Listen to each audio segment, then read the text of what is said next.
હાલો friends, જય શ્રી કૃષ્ણ. કેમ છો તમે બધા મજામાં? તો આજે મેં મારા છોકરાના ડિમાન્ડના કારણે શાક બનાવવાની છું. તો આ મકાઈ બફાવા મૂક્યા છે ને હવે આ લોટ બાંધી દઈએ મકાઈ બફાય એટલે. તો હવે મારો લોટ બાંધાઈ ગયો છે. જો મેં આ રેડી કરી દીધું છે શાક બનાવવા માટે કાંદા અને ટામેટાં. તો ચાલો હવે શાક બનાવીએ. તો ચાલો ફ્રેન્ડ્સ, મકાઈનું શાક બનીને રેડી થઈ ગયું છે. હવે એમાં ધાણા નાખી દઈએ.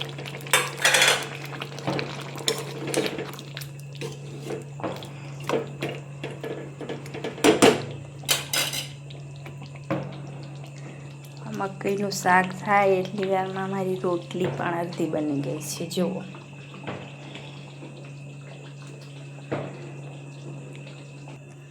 તો ચાલો તમે પણ જમવા. મારું મકાઈનું શાક કેવું એનું છે કોમેન્ટમાં જરૂરથી કહેજો. હા, બાય બાય.